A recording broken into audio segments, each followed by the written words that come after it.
যাদৱ মা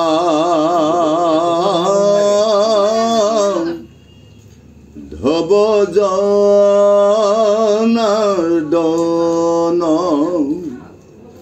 অজয় হিষিকেশ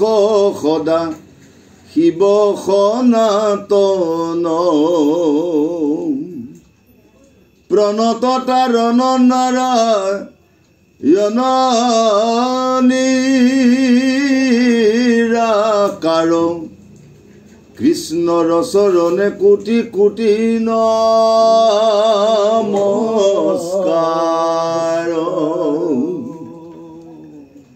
নমো নমো ভগৱন্ত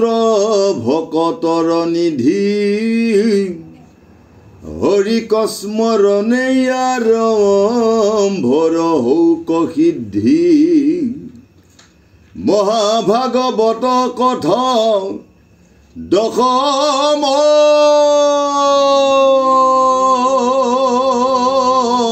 স্কন্ধৰ বিৰচিলা পদ কৃষ্ণ অকিংকৰ শংকৰ যাম বাৰু কৰ জোৰে বোলো শুনা সবে সভাসদ মূঢ় হৈয়া কৰো ভাগৱত পদ আমাৰ পদত কেহু নধৰি বাদুষ কৃষ্ণ কথা শুনি কৰা চিতক সন্তোষ এশত কোটি জনমৰ মহাপাপচয়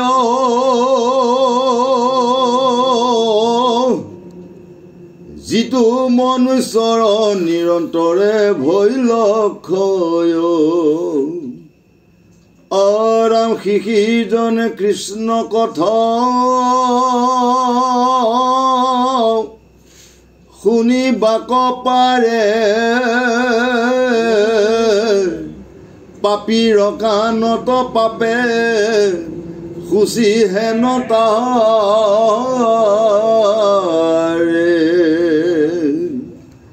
হেন জানি সাৱধানে শুনা সবে নৰে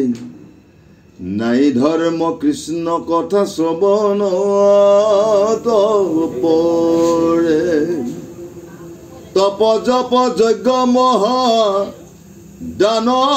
তীৰ্থ স্থান স্নান কোটি ভাগ্য নুহি কৃষ্ণ কথাৰ সমান হে সাধু গুৰু বৈষ্ণৱসকল আজি আমি মৰিগাঁৱৰ পৰা আহি আমাৰ সাধুজনাৰ আমন্ত্ৰণ ক্ৰমে আপোনাক খবৰ পাওঁ ধূলি ল'বলৈ পাই আমি বহু আনন্দিত হৈছোঁ আমি আচলতে ব্যাখ্যাকাৰ নহয় আমি পাঠেই কৰি ফুৰোঁ অসমখনত কিন্তু আজি তথাপিতো বৰ এটা মৰ সাহস কৰি আপোনাৰ খবৰ আগত দুই আশা মানে আমি আলোচনা কৰিম ইয়াতে আমাক ভুল ভ্ৰান্তি হ'লে আপোনালোকৰ নিজৰ সন্তান নিজৰ দাস হিচাপে আমাক ক্ষমা কৰি দিব আজি খুব গুৰুজনাই পৰীক্ষিতক বুজাই আছে এই ৰাজা পৰীক্ষিত এই কৃষ্ণ নাম ল'লে সকলো বিপদৰ পৰা সকলোৱে তৰি যাব পাৰে যিজন পাপীজনেও যদি এই মহাভাগৱতৰ কথা শুনে তেওঁ তৰি যায় গতিকে সেই সাধুগুৰু বৈষ্ণৱসকল আমি ৰাতিপুৱাৰ পৰা গধূলিলৈ 24 ঘণ্টাই যদি আমি উঠোতে বহুতে খাওঁতে শুওঁতে হামিয়ে হেকটিয়ে যদি তেওঁৰ নামটো এবাৰ ল'ব পাৰোঁ তেতিয়াহ'লে আমি মনুষ্য জন্ম লোৱা সফল হয় আৰু 24 ঘণ্টাত যদি আমি এবাৰ তেওঁৰ নাম ল'বলৈ সময় নহয় আমি দিনটো মায়াতে বশৱৰ্তী হৈ খালি কাম বন খোৱা বোৱাতে যদি মশগুল হৈ থাকে তেতিয়াহ'লে আত্মাক আমি গতি দিব নোৱাৰোঁ গতিকে সেইকাৰণে আজি পৰীক্ষিত ৰজাক খুব গুৰুজনে ধুনীয়াকৈ বুজাই আছে খুব গুৰুজনে পৰীক্ষিতে যিটো মানে দুখ বা অপৰাধ লগাইছিলে সেই অপৰাধৰ কাৰণে মুক্তি পাবৰ কাৰণে আজি কলিত মহাভাগৱত ওলাই গ'ল আৰু পৰীক্ষিত ৰজাই যদি তেতিয়া সেই ভুলটো নকৰিলেহেঁতেন তেতিয়াহ'লে আজি আমাৰ সমাজত ভাগৱত নহ'লহেঁতেন সেইকাৰণে আজি আমাকো কৈ আছে যদি আমাৰ গৃহখনত যদি কোনোদিনে ভুল নহয় তেতিয়াহ'লে আমাৰ গৃহত পাঠ এখন নহয় যদি কেতিয়াবা আমাৰ গৃহখনত কিবা এটা অপৰাধ লাগি গ'ল ভকত অপৰাধ বৈষ্ণৱ অপবাদ গুৰু অপবাদ নাম অপবাদ তেতিয়া চোৱা চিতা কৰিবলৈ কি কয় নাই 5 জন 7 জন 9 জন ভকতক আনি আপুনি অকণমান গাহ গজেন্দ্ৰ কৰি দিয়ক ভকতৰ সেৱা শান্তি কৰি দিয়ক আপোনাৰ বিপদটো নাশ হৈ যাব হয়নে তাৰ বাহিৰেতো আমি আৰু বছৰ ধৰি আমাৰ পাঠ এখন কোৱা মানে সময়ে নহয় সেইকাৰণে কৈছে যে সেই গোসাঁইসকল আমি কৰজোৰে প্ৰাৰ্থনা কৰিছোঁ যে এই মনুষ্য জনম এবাৰ কৌটি কৌটি জনম পুণ্য ফলত এইবাৰ মনুষ্য জনম পালোঁ এই মনুষ্য জনম পাই যদি আমি ভকতে ভাল পোৱা কাম কৰিব নাজানো বৈষ্ণৱে ভাল পোৱা কাম কৰিব নাজানো সাধু গুৰু বৈষ্ণৱে ভাল পোৱা কাম কৰিব নাজানো তেতিয়াহ'লে এই মনুষ্য জনমটো মিছা গতিকে আমি মনুষ্য জনম লৈ আমি কি কৰিব লাগিব দহে ভাল পোৱা কাম কৰিব শিকিব লাগিব জ্যেষ্ঠজনক সন্মান কৰিব শিকিব লাগিব পিতৃ মাতৃক সন্মান কৰিব শিকিব লাগিব আৰু সেইখিনি কাম নকৰি যদি মই 14 শাস্ত্ৰ 18 পুৰাণ পঢ়ি থাকোঁ তেতিয়া সেয়া ভক্তিয়ে কাম নহ'ব বুলি কৈ আছে হয়নে মই মৰিগাঁৱৰ পৰা ডিব্ৰুগড় তিনিচুকীয়া ধেমাজি জোনাই চবতে পাঠ কৰি থাকোঁ কিন্তু মই ঘৰত থকা জ্যেষ্ঠজনক সন্মান নকৰোঁ মই ঘৰত থকা মণিকূটত এবাৰ নোসোমাওঁ মোৰ ওচৰে পাজৰে মই ভক্তসকলক নেমানো তেতিয়াহ'লে মোক সেই ভাগৱত পঢ়াই কাম কৰিবনে নকৰে সেইকাৰণে আমি আত্মাত থকা প্ৰভু ভগৱন্তক আমি আগেই চিনি ল'ব লাগিব আত্মাত থকা প্ৰভু ভগৱন্তক আমি যদি নিতে যদি তেওঁ নিত্য কৰ্ম কৰি যদি স্মৰণ কৰি যদি তেওঁক সন্তুষ্ট কৰি থাকিব পাৰোঁ তেতিয়াহ'লে মানৱ জন্ম লোৱা কামত আহিব আৰু যদি তাকে নকৰোঁ তেতিয়া ইহকাল পৰকাল 9টা জন্মলৈ খালি জন্ম পাই দুখ দুখ দুখ বুলি বিচাৰি ফুৰিলেও আপুনি সুখ নেপায় তাকে আজি সুখ গুৰুজনে পৰীক্ষিত সুন্দৰভাৱে বুজায় কৃষ্ণ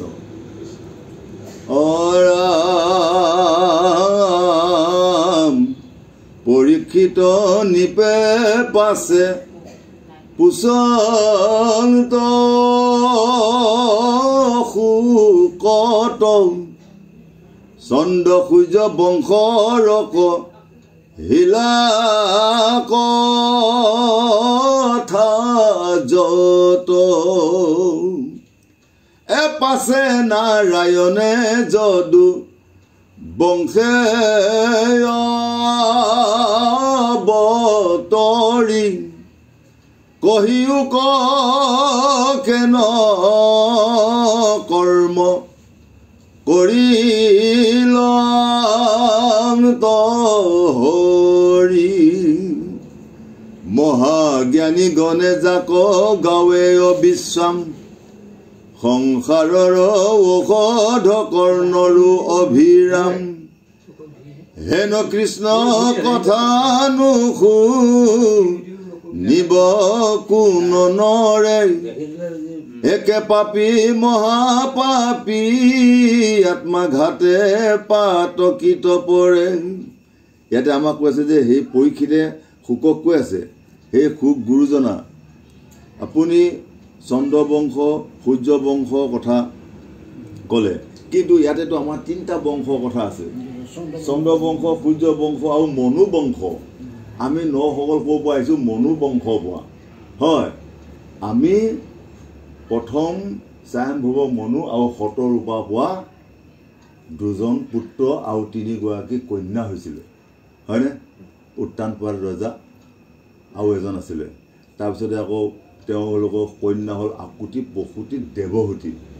এই কেইজন পৰিয়ালৰ পৰা আহি আহি আহি আমি মানৱখন এতিয়া পৃথিৱীত নধৰা হ'লোঁ মনু পৰা অহাৰ কাৰণে আমাৰ নাম মানুহ হয় সেইকাৰণে এইখিনি কথা তুমি মোক বৰ সুন্দৰকৈ বুজাই দিয়া মহাজ্ঞানীগণে যাক গাৱে অবিশ্ৰাম সংসাৰৰ ঔষধ কৰ্ণৰো অভিৰাম মহাজ্ঞানী পণ্ডিতসকলে অবিশ্ৰাম নাম লৈ আছে অবিশ্ৰাম নামটো ক'ৰ পৰা আহে অবিশ্ৰাম তাৰমানে অহৰহ 24 ঘণ্টা নাম অহাটোকে কৈ আছে অবিৰাম আৰু এষাৰ ক'লে তপ জপ যজ্ঞ পূজা যত তীৰ্থস্থান হয় কোটি ভাগো নহয় কৃষ্ণ কথাৰ সমান হয় তপ জপ আপোনালোকে মহাভাগৱত এইটো 10ম স্কন্ধৰ আপুনি গাই গ'লো বাৰু বিৰশিলা পদ এইটো কৃষ্ণৰ কিংকৰ শংকৰ হয় এইটো কি বুজাই দিলে এইটো আপোনাৰ তপ জপ যজ্ঞ মহাদান তীৰ্থস্থান স্নান কোটি ভাগ্যে নহি কৃষ্ণ কথা সমান আমি আজি মই প্ৰভু ভগৱন্তৰ পৰা কিবা এটা বৰ পাবৰ কাৰণে কাৰোবাৰ সতি সন্তান নাই তেওঁ একেবাৰে তপ কৰি আছে কাৰোবাৰ ধন টকা পইচা নাই তেওঁ এটা মহাযজ্ঞ কৰি আছে কাৰোবাৰ মানে একে চাকৰি বাকৰি নাই, চাকৰি বাকৰি পোৱা আশাত মহা এটা নাৰায়ণী মানে যজ্ঞ কৰি আছে। হয়, এতিয়া ইয়াতে কৈ আছে যে কোটি যজ্ঞ তপ জপ মহাদান তীৰ্থ নাম যিমান কৈছে আপুনি, কিন্তু যদি আপুনি এই কৃষ্ণ কথা যদি গুণানুকীৰ্তন যদি 24 ঘণ্টা কৰি থাকে তাতকৈ ততোধিক ফল পায় বুলি আজি কৈ আছে। তাৰ পাছৰ ফাঁকিত ক'লে কি 100 কোটি জনমৰ মহাপাপ ছয়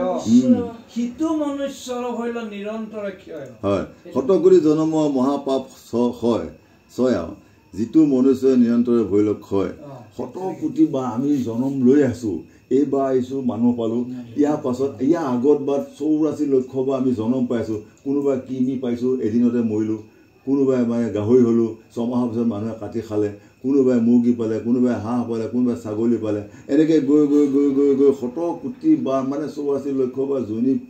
চেৰাই আহি এইবাৰ মনুষ্য জনম পালোঁ। মনুষ্য জনম পাই যদি মই মনুষ্য কৰ্ম কৰিব নোৱাৰোঁ তেতিয়াহ'লে মই আকৌ অহা বছৰ নৰকত ভুজিব লাগিব। 100 কোটি বাৰ কৃষ্ণ ক্ষমা কৰি কৰি সেইকাৰণে লাষ্টত ক'ল কি কথাখিনি পুৰঞ্জন উপাখ্যান কৃষ্ণ কথা পাৰে তাৰ তলত কি দিলে পাপীৰ কাণত পাপে খুচিহে পায়। তাৰমানে ইয়াতে যিখিনি সাধুগুৰু বৈষ্ণৱ আছে যি শুনে আৰু মোচন হয়। এতিয়া ইয়াতে হয়, যদি আমি ইয়াতে থাকি যদি কৃষ্ণ কথাখিনি নুশুনি যদি আমি গ্ৰাম্য কথা ভাবি থাকোঁ, ঘৰখনৰ কথা ইয়াতে থাকি যদি ভাবি থাকোঁ, ল'ৰা ছোৱালীকেইটা কি কৈছে কি হৈছে এইটো কথা ভাবি থাকিলে আমাৰ কামত নাহিব। আমি যিখিনি সময় আধা ঘণ্টা হওক, 1 ঘণ্টা হওক, 1 মিনিট একান্ত মনে যদি তেওঁ গুণানুকীৰ্তনখিনি শ্ৰৱণ কীৰ্তন কৰিব পাৰোঁ, আমাৰ আত্মাক আমি গতি দিব পাৰিম। আৰু যদি নোৱাৰোঁ তেতিয়াহ'লে মানে খলাকতি তাল আৰু গালো বালো আৰু ইয়াকে গ'লো কাপোৰ খুলিলোঁ আৰু ভকতিও শেষ, সকলো শেষ। হয়, কৃষ্ণ ৰামে দুৰ্ঘোৰ সাগৰ সেনা বৌল কৌৰৱৰ দ্ৰোণ ভীষ্ম কৰ্ণ তাত কুম্ভীৰ মগৰ মূৰ পিতা মহাবৰ্গে কৃষ্ণ নৌকা পায়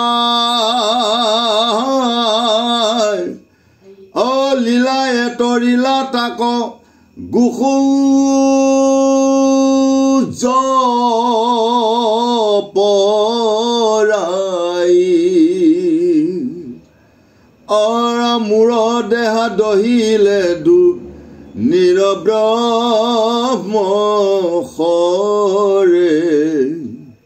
ৰাখিলা মাধৱে পখি গৰ্ভৰ ভিতৰে হেন ইষ্ট দেৱ মূৰ প্ৰভু দামোদৰ কহিও শুনিবু তান চৰিত বিস্তৰ ৰাম কিহেতু বধিলা কৃষ্ণে কংস মাতুলক পিতৃগৃহ এৰি কেনে গৈলা গকুলক ৰামে মনুষ্য শৰীৰে আছি লন্ত্ৰ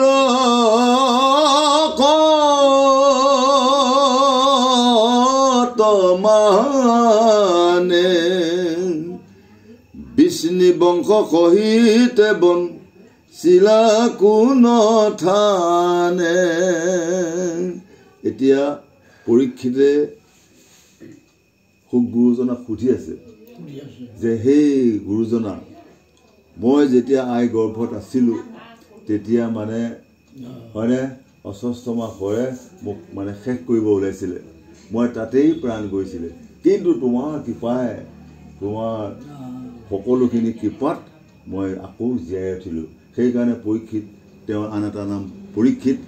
আৰু তেওঁ আন এটা নাম বিষ্ণুৰাগ, হয়নে? বিষ্ণু অংশে তেওঁ জীৱ মুক্তি হোৱাৰ কাৰণে তেওঁৰ নাম হ'ল বিষ্ণুৰাগ। সেইকাৰণে আমি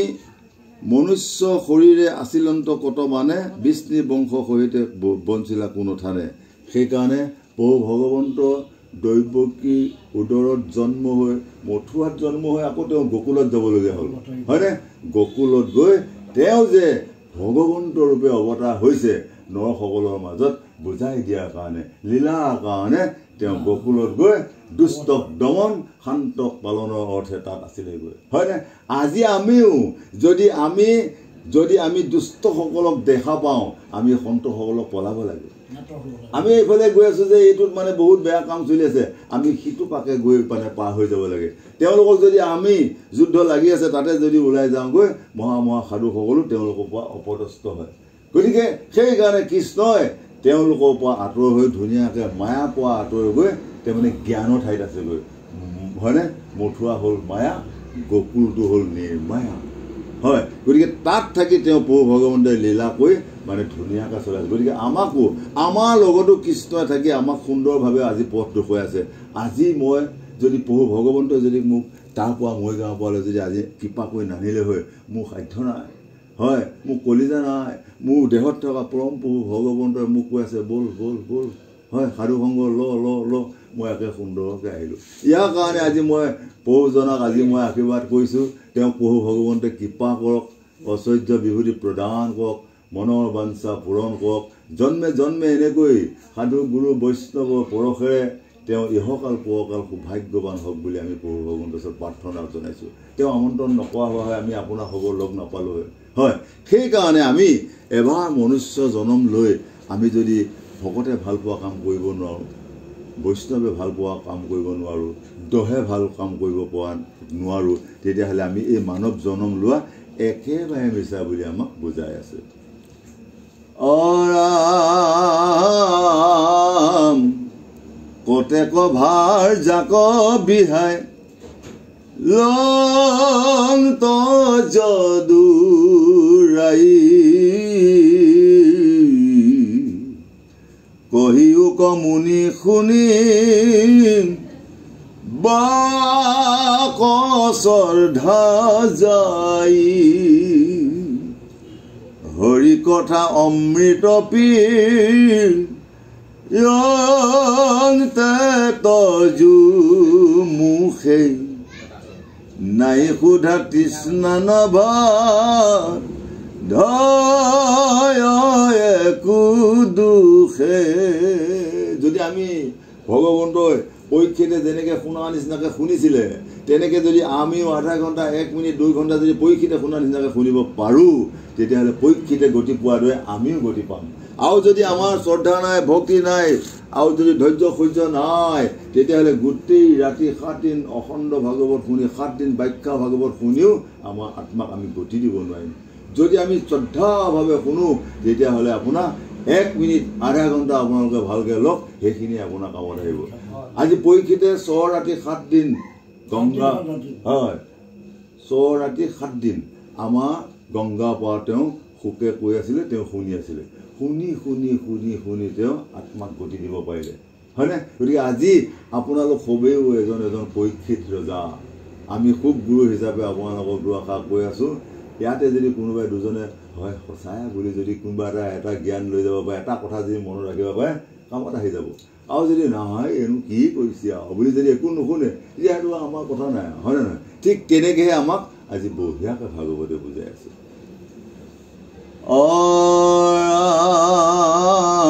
শুনি মুনি বুলিলন্ত ধন্য পৰীক্ষিত মাধৱৰ কথা তই কান্ত ভৈল চিত কৃষ্ণৰ চৰিত ইয়াবে শুনি সুকে এহি বুলি কহিবা কয় আৰম্ভিলা সুকে অৰাম উপজিলা ৰাজা হৈয়া দৈত্যই অসংখ্যাত বলৰদৰ পতকৰে সন্তক বিঘাত অৰাম ৰাম তাৰ ভাৰ সহিবেন পাৰি বসুন্ধৰি ব্ৰহ্মাত শৰণ লৈলা ধেনু ৰূপ ধৰি অৰামে তনু ভৈল ক্ষীণ পিৰি লেকগুৰু ভাবে তিনটি আছে মুখয়াতি লুটকৰ ধাৰে হুমা হুমি কান্দিলাম নতম হাৰাগে অৰামে নিবেদিলা দুখ সবে অবিধাতাৰ আগে এতিয়া ইয়াতে কৈ গৈছে বলৰ দৰ্পত কৰে সন্তক বিঘাত তাৰ ভাৰ সহিবে নপাৰি বসুন ধৰি ব্ৰহ্মাত শৰণ লৈলা ধেনুৰ ৰূপত ধৰি যেতিয়া পৃথিৱীত মহা মহা হিৰণ্যকশিপু হিৰণ্যাক্ষ ৰাৱণ কুম্ভকৰ্ণ এইবিলাক যেতিয়া জন্ম হয় এই অসুখোপা উৎপাতত সন্তবিলাক থাকিব নোৱাৰা হৈ যায় আৰু সেইকাৰণে প্ৰভু ভগৱন্তই সেই মথুৰা পোৱা গোকুললৈ প্ৰত্যান কৰিছে তেওঁ লীলা কৰি কৰি এজনক এজনক এজনক এজনক কাৰ্য এটা কৰি কৰি তেওঁ বধ কৰিব আমাকো কৈছে সেই সাধুসকল কৃষ্ণ ক'তো বিচাৰি ফুৰিবলৈ নাই কৃষ্ণ নিজৰ আত্মা দেহৰ ভিতৰতে আছে মই কিমান বেয়া কাম কৰি আছোঁ কিমান ভাল কাম কৰিছোঁ তেওঁ সদায় আছে সেই বাপু এতিয়া ইমান ধুনীয়া কথা কৈ আছ তই শেষ সময়তহে তোৰ ৰিজাল্টটো হয় মই যদি এতিয়া ইয়াতে কিবা এটা কৈছোঁ মই যদি ঘৰত যদি কৰ্ম সভা যদি ভাল নহয় হা মই যদি তেওঁ সদায় মোক চাই আছে গতিকে আমি ভকতক বেলেগক আমি ফাঁকি দিব পাৰিছোঁ কিন্তু ভগৱন্তক আমি কোনেও ফাঁকি দিব পৰা নাই আত্মাত থকা ৰামেশ্বৰমে আমাক সদায় পৰীক্ষা কৰিছে আমি কোন বাটে গৈ আছোঁ আমি কেনেকৈ চলিছোঁ কেনেকৈ শোণ বন কৰিছোঁ কেনেকৈ আহাৰ নিদ্ৰা কৰিছোঁ কেনেকুৱা ড্ৰেছৰ পৰিধান কৰিছোঁ এইবিলাক চব চাই আছে গতিকে আমাক কৈছে যে দুষ্টবিলাকৰ পৰা তোমালোকে সদায় বাচি থাকা য'ত আজি মই গ'লে মোক সন্মান নিদিয়ে তাত যাবলৈ প্ৰয়োজন নাই য'ত গ'লে সাধু সংগ গ'লে সাধুসকলে কোনোবাই নুশুনে এইজনেনো কি কৈ আছে তাত শাস্ত্ৰখন পঢ়িবলৈ দিয়া নাই য'ত গ'লে প্ৰভু ভগৱন্তৰ কথা নাই য'ত ভাল কথা নাই য'ত মদ ভাঙোৱা কথা তাৰ পৰা আপুনি প্ৰত্যান কৰক সেইকাৰণে যেতিয়া মই এনেকুৱা নিয়মত চলিব পাৰিম মোৰ কৃষ্ণজন সদায় হৃদয়ত থাকিব আৰু যেতিয়া মই বেয়া কাম কৰিম যেতিয়া মই বেয়া বেয়া আহাৰ খাম তেতিয়া তেওঁ ইয়াৰ পৰা ওলাই যাব ইয়াৰ পৰা ওলাই যোৱাৰ লগে মোৰ আৰু ভেলটো গতি নাই সেইকাৰণে কৈছে সেই সাধুসকল দেহৰ ভিতৰত আছে অনেক খালা বোমা পিছলি কৰিবা তাত চাই চাই বুলিবা বাট দেহৰ ভিতৰত আছে অনেক খালা বোমা পিছলি কৰিবা তাত আমি ৰাস্তাৰ কাঁইটবোৰ ৰাস্তাৰ খালা বোমাবোৰ আমি দেখা পাইছোঁ ভিতৰ জগতৰ খালা বোমাবিলাক আমি চিনি পোৱা নাই ইয়াক আমি সাধু সংগৰ মাধ্যমে নাম কীৰ্তনৰ মাধ্যমেহে ইয়াক আমি চিনি পাই সংশোধন কৰিব লাগিব বুলি আজি মহাভাগৱতে আমাক বুজাই আছে কৃষ্ণ ব্ৰহ্মময় ভাৱটো আহিব লাগিব হয় আমি জীৱক চিনি পাব লাগিব আমি আত্মাই আত্মাক চিনি পাব লাগিব আমি সাধুজনক সৰু বুলি পেলাই ভাবিলে নহ'ব তেওঁ বয়সত ডাঙৰ বুলি ভাবিলে নহ'ব সকলো একেই আত্মা সৰু ডাঙৰ নাই এই ভেলটোহে সৰু ডাঙৰ গতিকে মই আপোনাক শ্ৰদ্ধা কৰিব লাগিব সৰুজনকো শ্ৰদ্ধা কৰিব লাগিব আইগৰাকীকো শ্ৰদ্ধা কৰিব লাগিব বেলেগ এগৰাকী আইগৰাকী যদি মোৰ মাতৃ বুলি যদি মই সন্মান কৰিব পাৰোঁ পৃথিৱীত জন্ম লোৱা কাম হ'ব হয় তাকে যদি নকওঁ তেতিয়াহ'লে একেবাৰে জমদূতৰ তামোল খোৱা বাহিৰে আৰু একো ৰাস্তা নাই বুলি কৈ আছে অৰাম পাছেতি দশক ব্ৰহ্মা বুলিলা বচন বিষ্ণু ৰয়া দেশ শুনি দেৱগণ সংহাৰী বাহৰি পৃথিৱীৰ মহাভাৰ তুমি সবু হোৱা যদু কুলে অৱতাৰ আজি ব্ৰহ্মাই কৈছে সেই প্ৰভু ভগৱন্ত তুমি আজি যদু বংশত জন্ম গ্ৰহণ কৰি তুমি মনৰ ৰূপে অৱতাৰ হৈ এই সময়ত ধ্বংস কৰা যিবিলাকৰ দ্বাৰা সৎ সাধু এটা পৃথিৱীত থাকিব নোৱাৰে যাৰ দ্বাৰা আজি সন্ধিয়া হোৱা পোৱা এগৰাকী ছোৱালী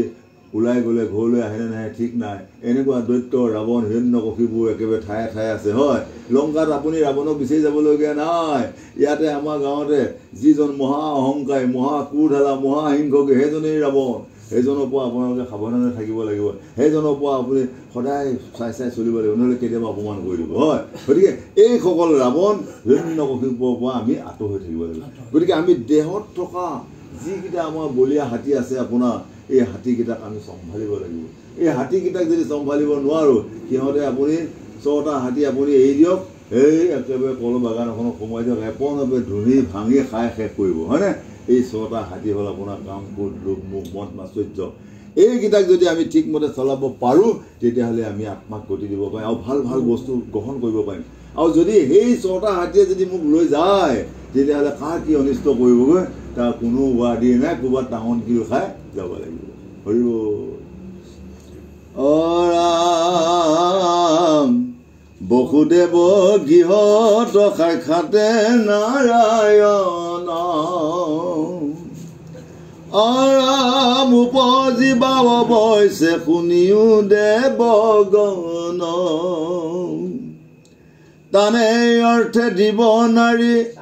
গণ হৌক জাত আগে উপজীৱা গয়া অনন্ত সাক্ষাত আৰাম বিষ্ণুৰ দেখে যুগ মায়া ভগৱতী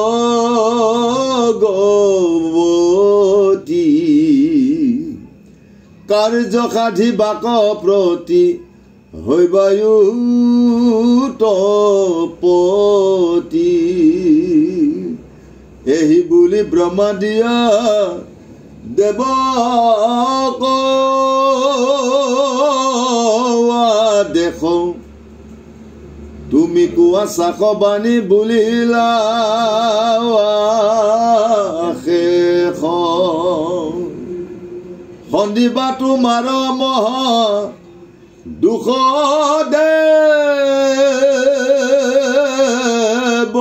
হৰি খেদ পৰি হৰি চচ দুয়ো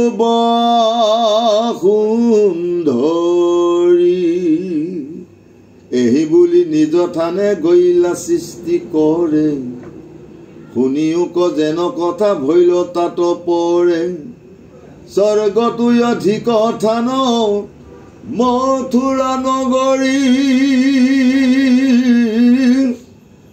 একো কালে যাক নচাৰন্ত দেৱ হৰি পৃথিৱীৰ মধ্যম উপমা নাহি যাৰ মুখপাত ভৈল সবে যাদৱ প্ৰজাৰ সেহি মথুৰাতে আছ সুৰজ দুপতি তাহানে তো নয় বসুদেৱ মতি সেই মথুৰাত প্ৰভু ভগৱন্তই কংসক যে মৃত্যু কৰিব লাগিব মাৰিব লাগিব তাৰ কাৰণে তাতেই তেওঁ জন্ম হ'ব ভকতক ৰক্ষাৰ কাৰণে আজি মহা মহা এই ভাৰতবৰ্ষখনত ভকতৰ আহুকাল হ'ল যেতিয়া পৃথিৱীত যেতিয়া আহুকাল হ'ল যেতিয়া মহা মহা শান্তসকল যেতিয়া থাকিব নোৱাৰা হ'ল পুত্ৰ ভয়ত যেতিয়া পিতৃসকল থাকিব নোৱাৰা হ'ল যি কংসই পিতৃ উগ্ৰসেনক বন্দী কৰি ৰজা হোৱা হয়নে সেইখন দেশৰ সন্তানসকল এতিয়া আজি আমি পিতৃ মাতৃক চিনি নাপাওঁ পিতৃ মাতৃক ততালিকে বধ কৰি পিতৃ মাতৃক মানে অমান্য কৰি আমি ৰাজপাট লোৱাৰ কাৰণে চেষ্টা হয়নে সেইকাৰণে আজি প্ৰভু ভগৱন্তই তেনেকুৱা এটা ঠাইত জন্ম গ্ৰহণ কৰিব তেনেকুৱা ঠাইত জন্ম গ্ৰহণ কৰি সেই দুৰাচাৰী কংসসকলক নিজ হাতে তেওঁ দমন কৰিব সেইকাৰণে আমাক কৈ আছে সেই সাধুসকল আপোনালোকে সদায় সংগ কৰক সাধু সংগ কৰক ভকতি সংগ কৰক ঈশ্বৰ সংগ কৰক তেতিয়াহ'লে আপোনালোকে গতি পাব আৰু যদি আপোনালোকে তেনেকুৱাকৈ নকয় তেতিয়াহ'লে আপোনালোকক প্ৰভু ভগৱন্তই এদিন শংখ চক্ৰ গদা পদ্ম পঠাই ডিঙিটো কাটি দিব কাৰণ আমাক এই পৃথিৱীলৈ পঠিয়াইছে কিহৰ কাৰণে হয় আমাৰ নাককেইটা দিছে আপোনাৰ ধূপ তেল বন্তি বঢ়িয়া বঢ়িয়া তুলসী গন্ধ ল'বলৈ নাকটো দিছে হাতকেইখন দিছে কিহৰ কাৰণে প্ৰণাম দান কৰিবলৈ কৃষ্ণ এইটো কাৰণে হাতখন কিন্তু এইটো ডাঙৰজনক অপমান কৰিবৰ কাৰণে হাতখন দিয়া নাই চকুকেইটা কিয় দিছে তীৰ্থ দৰ্শন আজি এখন মহাতীৰ্থ এই তীৰ্থ দৰ্শন কৰিবৰ কাৰণে মোৰ চকুকেইটা দিলে কাণকেইখন দিলে কিয় প্ৰভু ভগৱন্তৰ গুণানুকীৰ্তন কৰিবলৈ কাৰণে হয় আৰু মুখখন দিছে আপোনাৰ প্ৰভু ভগৱন্তৰ প্ৰসাদ গ্ৰহণ কৰিবলৈ এইখিনিকে যদি নকওঁ তেতিয়াহ'লে মোৰ জন্ম লোৱা কাম নাই হয় মোৰ মুখখন দিছে আপোনাৰ এইখিনি হ'ল সপ্ত স্বৰ্গ 2 কাণ 2 চকু 2 নাক মুখখন হ'ল একদম সপ্ত স্বৰ্গ সপ্ত বৈকুণ্ঠ ইয়াতে মুখখনৰ কিন্তু দুটা কাম বাকী সকলো এটাই কাম কাণকেইখনৰ কি কাম শুনাই কাম চকুকেইটা কি কাম চোৱাই কাম হয় নে নহয় কিন্তু মুখখনৰ দুটা কাম গোসাঁইসকল ইয়াৰ এটা কাম খোৱা এটা কাম হ'ল কোৱা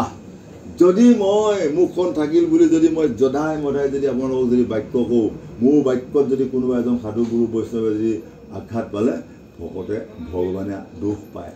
হয় সেইকাৰণে জ্যেষ্ঠজনক বা কাকো বেয়া পোৱাকৈ আমি কথা কোৱাটো উচিত নহয় আৰু মই মুখখন থাকিল বুলিয়ে যদি মই যধে মধে যদি আহাৰ গ্ৰহণ কৰোঁ আজি ইয়াতে তেওঁলোকে দিলে বুলি যদি মই একে ঠিকমতে খাই ডিঙিলৈ ঠাই উশাহ নোপোৱাকৈ খাম এইটোও নহয় হয় যিখিনি প্ৰসাদ দিছে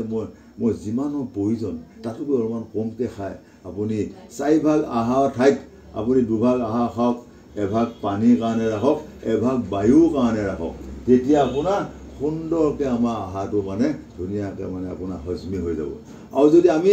আহাৰ আৰু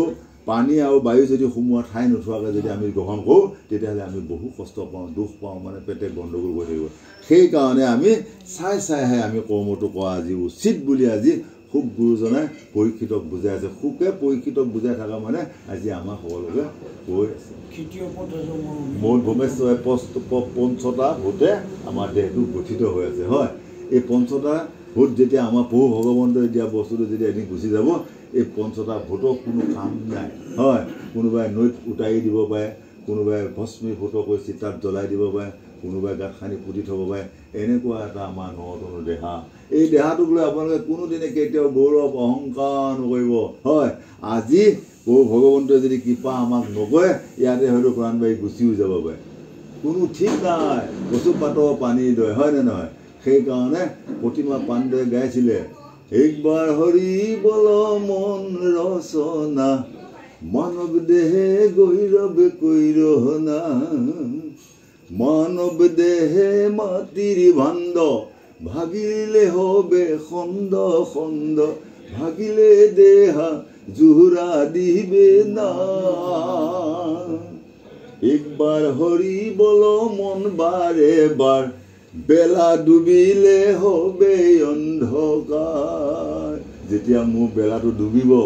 সেইদিনাখন আৰু মোৰ পোহৰ নহয় গোসাঁইসকল হয় আজি তেওঁ প্ৰভু ভগৱন্তই দিনটো ৰাতিটোৰ ভিতৰত চব 21,600 বাৰ অহা যোৱা কৰি আছে ৰাধা ৰূপে ওলাই আছে কৃষ্ণ ৰূপে সোমাই আছে ৰাধা ৰূপে ওলাই আছে কৃষ্ণ ৰূপে সোমাই আছে এবাৰ ওলাই যদি আৰু নোসোমায় কাম শেষ হয় গতিকে এইবিলাক এতিয়া বল কব্জাবিলাকৰ কাম নোহোৱা হৈ গ'ল পুৰণা একেবাৰে কোনো মানে গীজ নাই গীজ নোহোৱাৰ কাৰণে ওচৰতেও বিষ বহুতেও বিষেই বিষ বেমাৰ হয় গতিকে এই দেহাটো মাটিৰ ভাণ্ড গতিকে কোনোদিনে এই দেহাক অভিমান নকৰিব অহংকাৰ নকৰিব তিৰস্কাৰ নকৰিব কাকো বেয়া নাপাব সকলোকে নিজৰ ভাতৃদ্বয় গুৰু সদৃশ মানি যদি আমি সেৱা কৰিব পাৰোঁ এই মনুষ্য জন্ম লোৱা সাম্ফল হৈ গ'ল অহা বছৰ একেবাৰে বৈকুণ্ঠত গৈ ধুনীয়া ধুনীয়া মালভোগ কল আপেল আঙুৰ খাই থাকিব পাৰিম আৰু যদি তাকে নকৰোঁ নৰকত গৈ 20টা বৰ কচু খোৱা বাহিৰে আমাৰ গতি নাই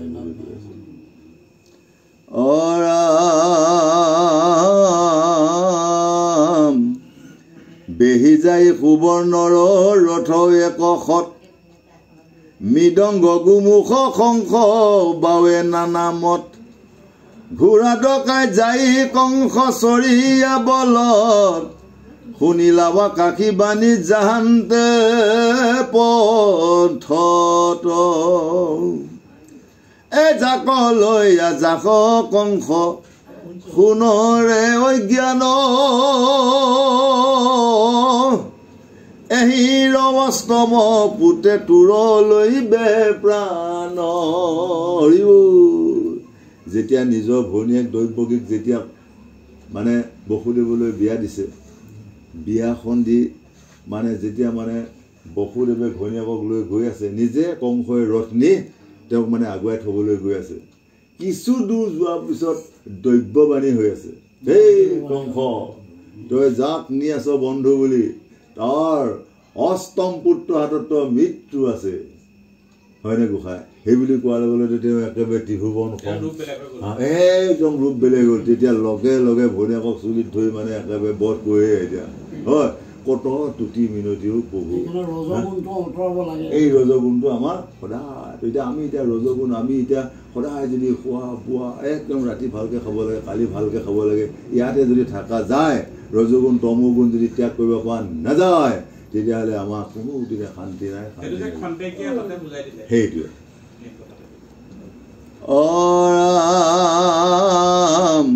অধম আচাৰ কংস কুৰ কুলাংগাৰ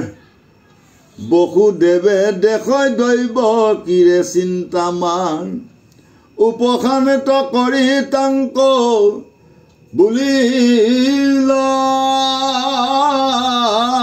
বচন শুনা মহাৰাজ ঘোষ কুলৰ নন্দন তেতিয়া হৈছে এই কংস অত্যাচাৰ এই মানে বহুদেৱ এই এয়া মই কি শুনিছোঁ অকণমান ধৈৰ্য ধৰ এতিয়া আগুৱাই যাব নোৱাৰিবি পাছৰি যাব নোৱাৰিবি বুলি আজি নিজ কংসই ভনীয়েক আৰু ভনীয়েক জোৱায়েকক আজি কৈ আছে তুমি যেন ৰাজা তাক জগতে জানে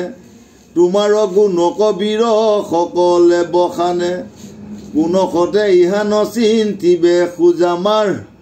একে স্ত্ৰী জাতি আৰু ভগিনী তোমাৰ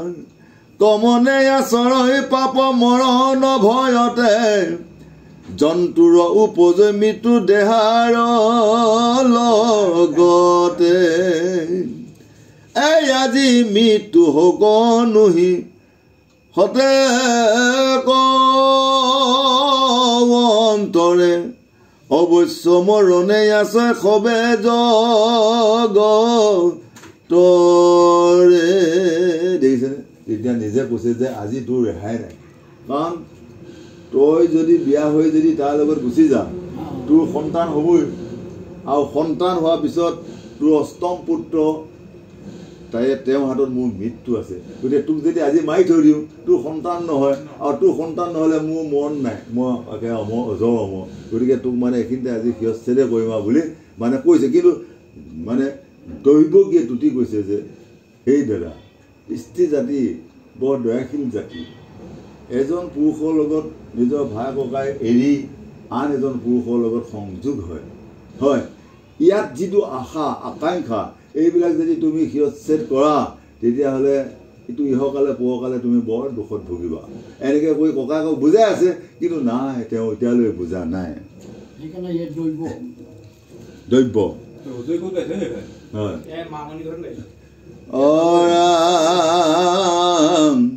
কৰ্মৰয় অধীন জীৱ যেতিখন যায় এৰৈ পূৰ্ব দেহ ঔৰ শৰীৰ পাই যেন জোকে তিন পাইলে এৰৈ তিন জীবন মৰণ স্বপ্নে এৰেনু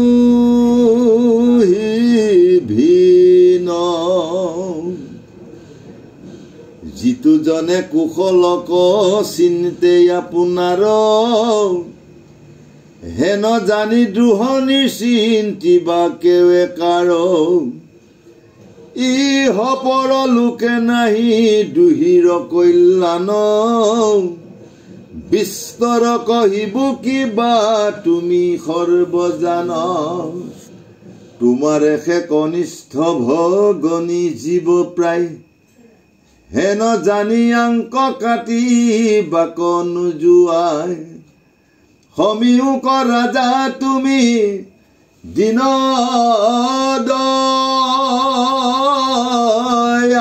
দয়াশীল আগ পাছা চিনাই আৰু অবিস্তৰ বুলিল কৰিলা কাকুতি তাংক অনেক কাৰুণে তথাপিতো দৈৱ কি নেৰিল দাৰুণে পৰম দাৰুণ কংস ঘাতুক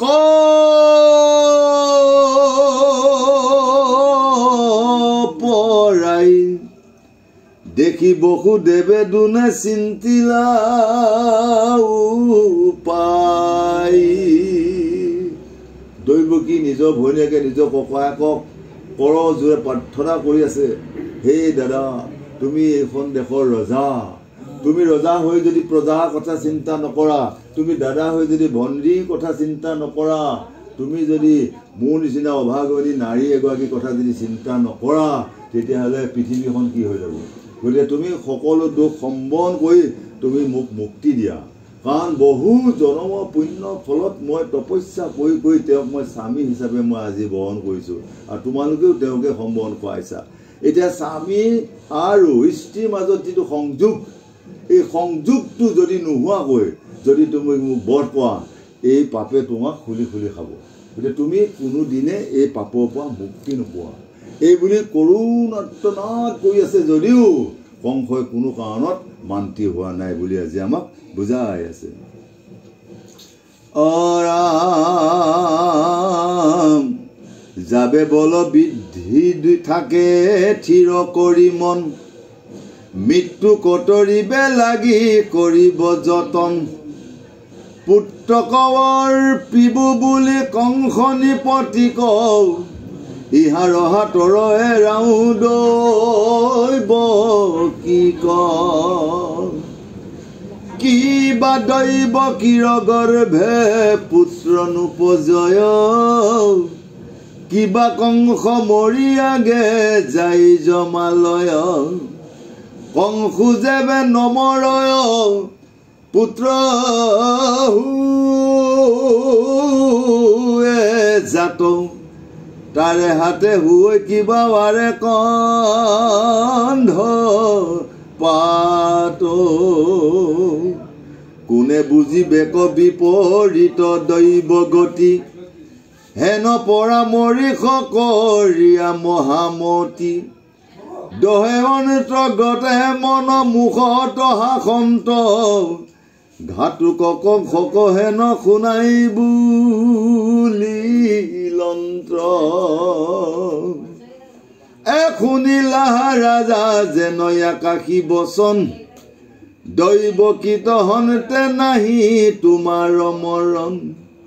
তাহান পুতত যেবে ভৈল মৃত্যু ভয়, কুন্ধিবুটো মাতে উপজিলে পুত্ৰ ছয়, হেন শুনি দৈৱকীক এৰি মহাবলী, পৰৱতী আপোন গৃহকলৈলা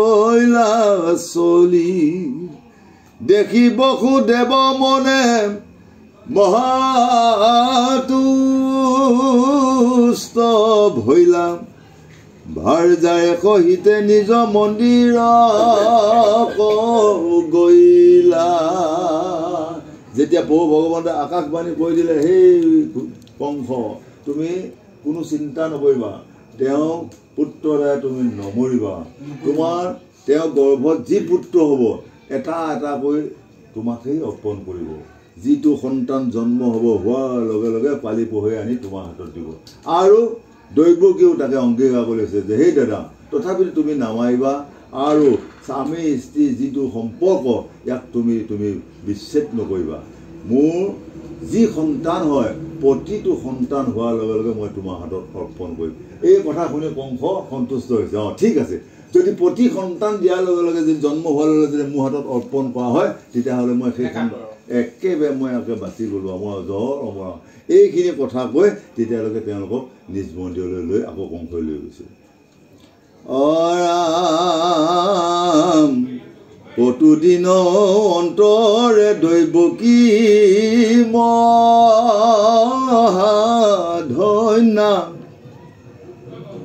জন্মিলন্ত অষ্টম পুত্ৰ আৰু কন্যা। এতিয়া য'ত মানে প্ৰভু ভগৱন্তৰ যেতিয়া সময় হ'ল, অষ্টম পুত্ৰ মানে জন্ম হৈছে, আৰু এগৰাকী কন্যাও জন্ম হৈছে ক'ত? যোগমায়া, দুফালে দুজাগাত জন্ম।